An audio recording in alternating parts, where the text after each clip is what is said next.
Y'all are probably looking at this picture of this bat right here on your screen and wondering where I'm going with this.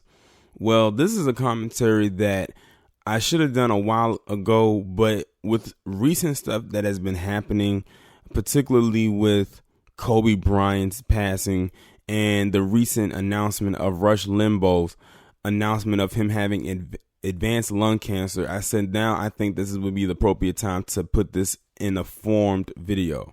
So of course you can see that this is a picture of a bat, and yes, it is a very hideous looking creature. Yet a bat, it is nothing seemingly attractive about a bat whatsoever, nothing. And it's a reason why they come out at night.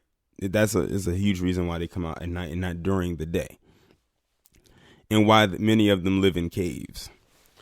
But the reason why I'm making this video is because when you had the passing of Kobe Bryant, you had a lot of people come out against him and say a whole bunch of horrendous things about him, especially when it was linking back to that rape allegation back in 2003.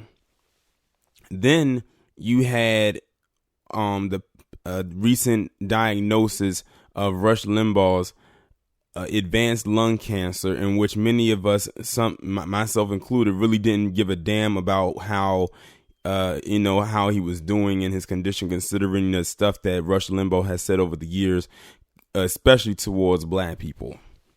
Then you had people who came and rushed to his defense and said, how dare you say or speak ill of this man while he's going through what he's going through. And then it dawned on me when someone had left a comment under a post that I made on Twitter, when they were saying, well, it was mostly liberal people or liberal feminists who were making these comments against Kobe Bryant. And then that comment right there actually prompted me to make this video. And I said, wait a minute. It doesn't matter if the person was quote unquote liberal or conservative who made those comments against a man who is now deceased, based on things on non-factual information. The fact of the matter is they spoke ill of a man that just died in a very gruesome way, along with his daughter and 7 other people. But that didn't stop them from saying what they were saying. Now, when it comes to the conservatives, whenever a black person tends to die, maybe unarmed and unjustly, then here they come basically saying, well, they should not have resisted. They should have did this. They should have did that. Do you see why I brought up a picture of a bat? You know how we always say conservative, liberal, right wing, left wing, Democrat, Republican? They're 2 wings attached to the same bird. Well, in this case, the liberal and conservative, the right, the left, the Republican and the Democrat are attached to the same damn blood-sucking bat. A bird is too delicate for them. So I'm going to lower them down to a bat. Something more demonic. Something that looks like it came from another damn world. Because I get sick and goddamn tired of them trying to throw politics or some kind of whatever into the reasoning or as to why they say what they say, when both sides can be seen as doing the same thing. It's just that their verbiage is different. See, that's how they get you. Like a liberal person might say something more slick and more covert where you don't catch it and you have to break it down even further. Whereas the conservative will say something more overt and in your face, where it's pretty much so blunt that unless you're blind as a bat or deaf, you won't get it. But it's easy to catch if you're not. Someone tell me, how are they so different? So it's like whenever I hear people say the left, the left, the left, I'm like, y'all have been known to do the same thing. It's just that y'all are more overt with it, and your tone and your verbiage is a bit different than theirs are, but it's basically the same thing. So when someone tells me, for example, of Kobe Bryant, and they said it's mostly liberal people or liberal feminists is going after him, then, and when we say what we say about Rush Limbaugh and have every right to say what we say, because at the end of the day, like with theirs is their opinion. They come and say, how dare you say stuff like this about this man? He's going what he's going through. I'm like, now y'all are pretty much doing the same thing. And see, the thing is, it's almost like they are allowed to have a First Amendment right, but when others speak up against something and use and exercise their First Amendment right, we're wrong for doing that. We are justified, especially as black people, are justified to feel how we feel when it comes to Rush Limbaugh, considering the stuff he has said over the years concerning and pertaining to us. Just like they have every right to say what they wanted to say when it came to Kobe Bryant, but we also had a way, excuse me, had a reason to come back at it. Especially since the stuff they were saying was not even rooted in facts. That was just pulling, their own little personal opinion about him out of thin air, and then wait until he died when he said it. I mean, when all of that occurred, which comes across very cowardice, because none of them had any of that smoke when he was breathing, when he was alive. It's almost like they were waiting for him to die in order for them to unleash that. Reason why I say is because when he passed on, it wasn't even an hour after the announcement of him dying that these quote unquote liberal feminazis came out and started attacking him and attacking his character. But then you have people wanting to come on there and, when we say what we said about Rush Limbaugh and say, well, you shouldn't disrespect this man in his time of pain and illness and everything like that. I said Rush Limbaugh has been over the years known to disrespect people during their pain and illness and whatever else. But you didn't have anything to say then. Why? Because you agreed with what he said. So when it comes to that left wing and that right wing, just know that while they are on two different sides of the bat, they are both still attached to the bat. And as long as the bat is functioning, so are they. They just had to keep them separate because they needed balance. Imagine putting two wings on the same side. It wouldn't fly anywhere. The bat would not move. So in a way, you're kind of like balanced. Think of it like Star Wars. You can choose. At this point, it doesn't really matter to me who wants to be the light or the dark side of the Force, because as far as I'm concerned, most of them are pretty much damn near interchangeable. You have the light side, which is the Jedi, and you have the dark side, which is the Sith. Most of you literally are on that dark side. And some of you literally are in that middle gray area. Very little bit of people on that light side. But then again, it is some people on that light side, because if you really examine the Jedi, a lot of the stuff they did was kind of unorthodox, even though they thought it was for the greater good. Just like your liberal. They think that everything that they do is for the greater good of society. Look at the stuff that they try to pump out there. The liberals, they're the ones that keep pumping out the agenda to you and think that's good. They're the ones that are excited when they see someone like Billy Porter get onto Sesame Street wearing his Oscars ball gown.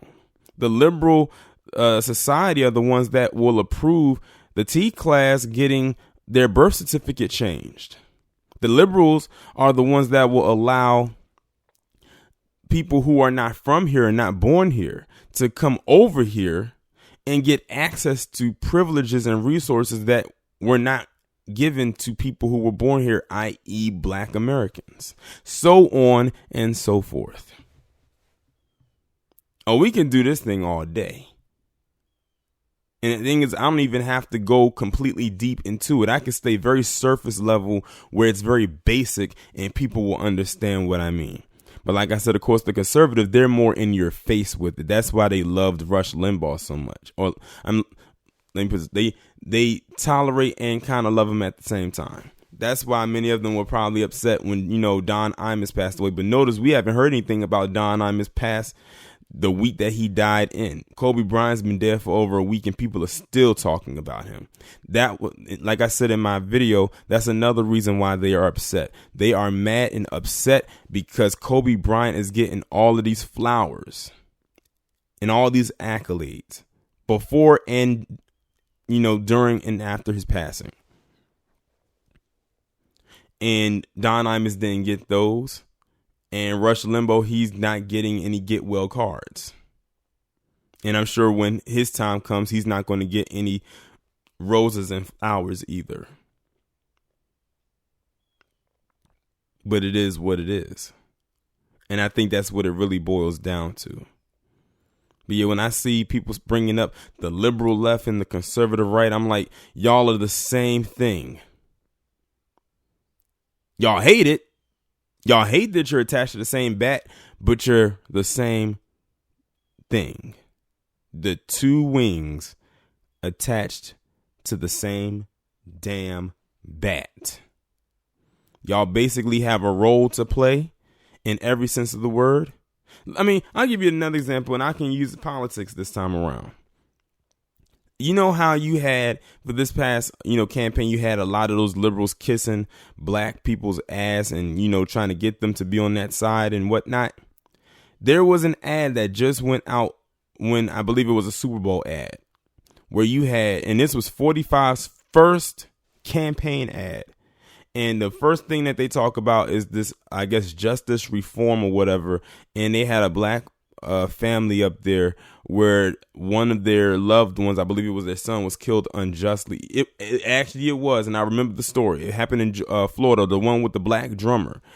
And it was basically a campaign ad running during the Super Bowl. Now, correct me if I'm wrong, aren't the conservatives the same people that say don't bring anything political into the sports arena? But none of them had anything to say when that Trump ad ran during the Super Bowl. And they ran the entire ad. The ad was probably a good 30 seconds. And then on top of that, it dealt with police brutality. The same thing that Colin Kaepernick was campaigning against when he protested and took that knee, and they gave him so much hell for it. Now they incorporated that into a Super Bowl ad, and I think they did it a few times. I think they did one for Donald Trump and for Michael Bloomberg. Two wings attached to the same bat. And as a matter of fact, one of them happens to be on the same wing as the other one, or at least he was back in the late 90s. And I don't have to tell you who that is. Y'all know exactly who I'm talking about. But, that other wing, the people over there, try to tell them that, they'll look at you like you have two heads. Maybe even three. But it's amazing how they say don't bring politics into something, but that's exactly what they did. And the thing is, because it's a political ad, that means that the person who's being endorsed had to pay for it. Millions of dollars on top of that. And ironically picked the Super Bowl where they knew millions of people will be watching to do that. They could have did that any other time, but they chose that day to do it. And they used a black story, a story that involved a black person getting killed unjustly and unarmed for no reason, to do it, to get the black vote. They're doing the same exact thing that the quote unquote left has been known to do. It's just that they won't get out there and pander as hard. But, they're going to rev it up this year. And then, of course, you have the help from their coonstress, Candace Owens, where her whole little Brexit thing, that's not even an original idea, even down to the name, doing the same exact thing, doing their bidding and everything like that. Basically saying, well, if black people will leave the plantation and come over here. So hold on, you want black people to leave one plantation and go to another plantation? So you want basically black people to leave the field and come to the house. That's not leaving the plantation. That's just moving your location on the plantation. You're still there. The best thing that black people could do is not be involved with either plantation, and then that way we can only seek freedom. It's like, do you want to stay in the field or do you want to go in the house? I'd rather do neither and get the fuck off that damn plantation, the house or the field. They don't like it when they hear something like that. They don't like it when black people have this mindset where when we say we're sitting out the election and we're not giving them our vote because they're not giving us what we want and what we demand and what we need, they hate that. Why do you think the pushback against reparations and tangibles was so thick last year? or in its essence when it was first brought up. And then when they broke down how much we should get, even though I think that was on the low end, that's still a lot of resources and tangibles when you think of trillions of dollars. But keep on, to this whole left and right, whatever what you want to call it. Keep on thinking that they are working on they're two different entities. No, they are the same damn entity. They're just on two opposite ends, but they share ideas. They swap ideas. Like I said, one is more covert with it. The other is overt. And the one that is overt. I'm sorry. I throw this in. This might be the last little point that I'm gonna make. The one that is overt, which would be I guess you could say the right, is covert when they do their pandering. Flip it. The one that is covert with their pandering is overt. I'm sorry. The one that is covert with their slick talk is overt with their pandering, if that makes sense. But that's all I really wanted to discuss to you today, this evening, when it comes to the whole right wing, left wing thing. I don't think I've ever talked about this into full detail the way that I explained it onto my channel, but I wanted to bring that up and have the imagery, of course, to go along with it. I mean, look at that. The bat works perfectly for this description. Perfectly. I could not give this to a bird. A bird, like I said, is way too delicate for me to give this explanation. So you got a bat. I think that would be the first. That would be the definite textbook description imagery to go along with what I just discussed. Y'all let me know what y'all think about this down in the comments. Like, share, subscribe, have your notifications turned on, and I will talk to you in the next one.